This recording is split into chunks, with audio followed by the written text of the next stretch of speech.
How can managers demonstrate ownership at the workplace?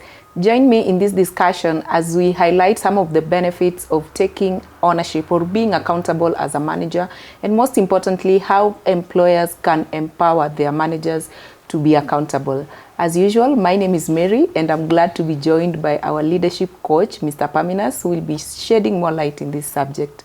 Thank you for joining me. Thank you for having me, Mary. Yes, at the workplace, definitely it's very important for managers to be accountable and just to take ownership. Yeah. So as we begin this conversation, what does it mean to be accountable or to take ownership? What is ownership and accountability? Yes, so that's a very good question, Mary. So whenever employers request for the leadership and management training, one of the gaps they've identified is that they need their managers to demonstrate more accountability and ownership. So in terms of definition, what does ownership and accountability looks like? So a manager who's accountable is a manager who's, number one, proactive. Number two is a manager who is able to take they take ownership of team results. So for example, you could be heading a team, let's say a team of 5 here in the training department.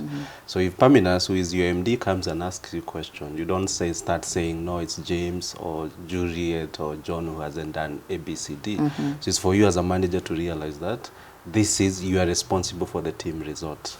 Yeah. Another way that managers can be able to demonstrate ownership is to be able to own mistakes. Not only their own mistakes, but also their team mistake. Why?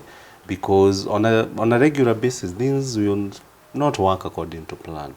So if you are a responsible and accountable manager, you will not pass blame.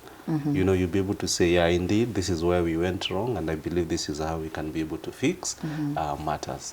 Another reason or another way that managers can be able to demonstrate ownership and accountability is to lead by example.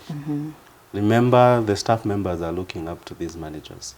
So if this manager has KPIs and then themselves are not meeting the KPIs, so how can they ask of the juniors to do the same?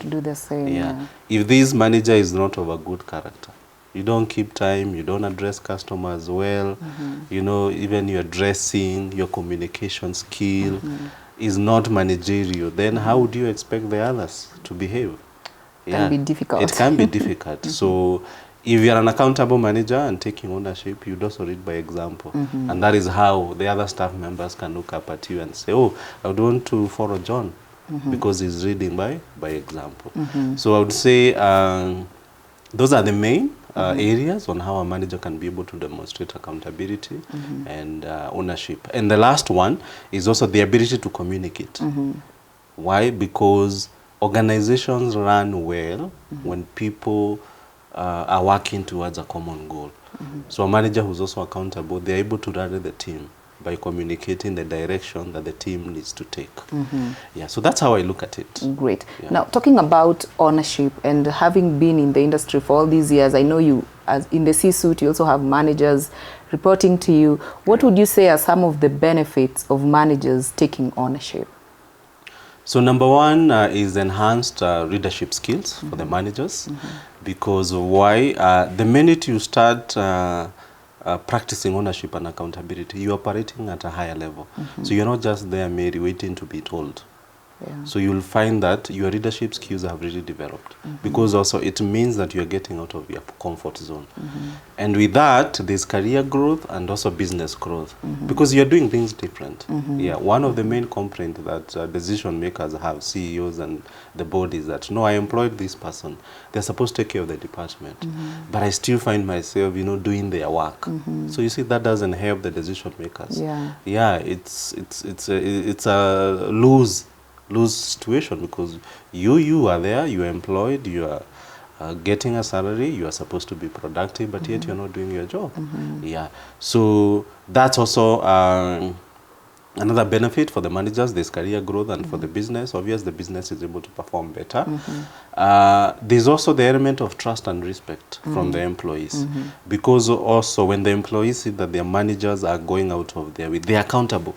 For example, remember I said that issue of owning mistake.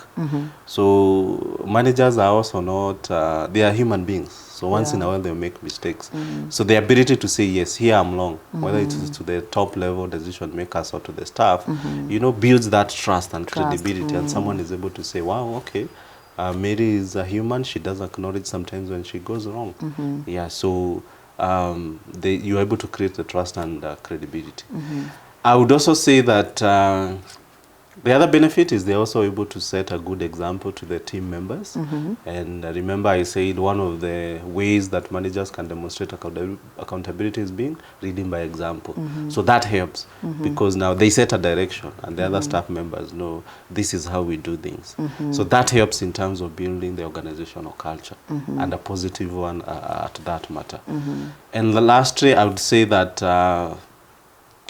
this also leads to very productive employees. Yeah, because if the culture is right, the managers are owning up, they have enhanced leadership skills, ultimate goal is the productivity of the employees will increase, and that will lead to better business. Business growth, exactly. Definitely. Now, as we wrap up this conversation, how then, or rather what can employers do to empower their managers or team leads to be more accountable? So there's a lot that employers can do, and during the leadership training, I always advocate that number one, set clear expectations, because even these managers, they can't be able to read your mind. Let them understand this is what is required of them at the onset, either when they're joining the organization or when you're promoting them. Second is to make sure that you give them space to make decisions, a bit of autonomy.